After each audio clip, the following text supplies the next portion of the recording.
It's one of the most versatile cars ever built. It's been used by celebrities and military alike, served as Potmobiles and ambulances, and even six-wheel off-road monsters. This is the evolution of the Mercedes G-Wagon. So, how has the G-Wagon changed over the years? Well, most of you are probably about to comment that it hasn't, but just wait 1 minute, because that's really not true. Firstly, it's worth noting that although there seem to be many incarnations, there's only 2 generations of the G-Wagon. The first generation from 1979 until 2018, and the new second generation from 2018 on. However, in the first generation, it's split into 3 different versions. The 460, the classic style G-Wagon available to the public, the 461, only available to governments and militaries, and the 463, an updated version of the public sale G-Wagon.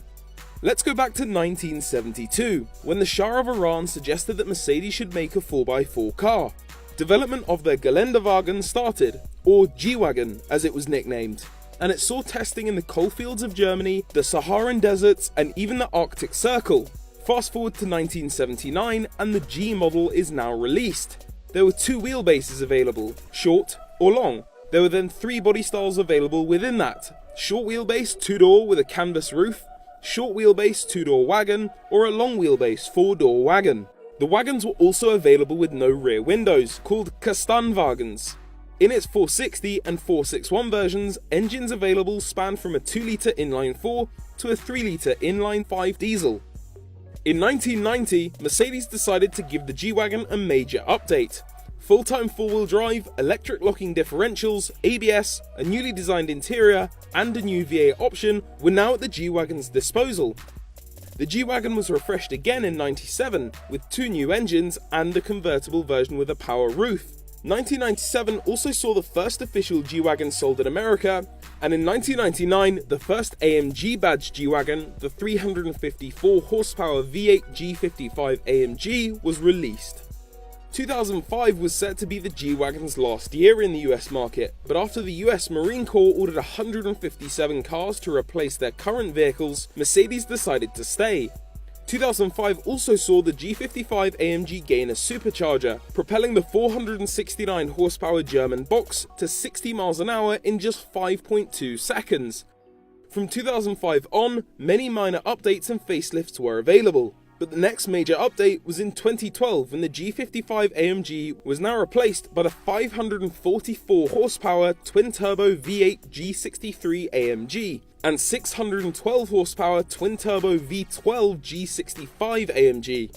In 2013, Mercedes decided that a twin-turbo V8 military SUV wasn't crazy enough, so decided to give it 265mm of extra ground clearance and add another 2 wheels to it. Enter the G63 AMG 6x6, a truly absurd version of an already absurd car. In January 2018, the second generation of G-Wagon debuted. Visually, you may think that it's just another facelift, but the new W464 is completely different underneath. Over 170 kilograms has been cut while being 50% stiffer than the previous generation. And that's thanks to the G-Wagon's move to aluminium underpinnings. Also different is that the front axle now has independent suspension instead of a rigid axle, giving the car better handling on the road. Although you're likely to see more G-Wagons on Rodeo Boulevard than on the Rubicon Trail, don't think that the G-Wagon has departed from its off-roading heritage. Improved approach and departure angles, as well as more ground clearance, mean that it's just as home off-road as on a celebrity's driveway. This is proven by looking at the base of its B-pillar, where you'll see a little badge that says Mercedes-Benz Schockel-Proved. That refers to the grueling mountain local to the Graz plant in Austria that every G-Class has to conquer in order to receive its badge and be called a true G-Wagon. Interestingly, the new G-Wagon is still built in the Graz plant in Austria, where every single G-Wagon since 1979 has been built. Engine-wise, there are 3 different types confirmed so far. In 2018, only a 4-litre twin-turbo V8 making 412 horsepower and 450 pound-foot of torque will be available in the G500. However, 2019 will see the introduction of a 2.9-litre straight-six diesel making 282 brake horsepower in the G350D and a 4-litre twin-turbo V8 making 610 horsepower and 627 pound-foot of torque in the G63 AMG. good enough to send it to 60 miles an hour in 4.5 seconds.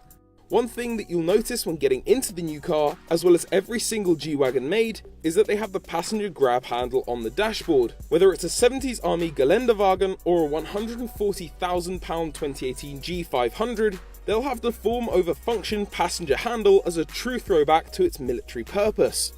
Inside, it's now moved over to the same style interior as the rest of the luxury Mercedes range, and features two huge 12.3-inch screens.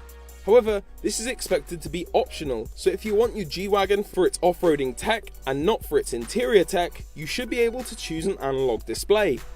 The G-Class really does stand up to its motto of stronger than time. Whether you're trying to get across a barren, muddy wasteland or across town in style and comfort, the G-Wagon will always be able to get both of those done without breaking a sweat. So if you were to choose one, what would you have? An original military spec 461? A new G63 AMG W464? Or maybe the Pope's Papa G is more your style? Let us know in the comments below.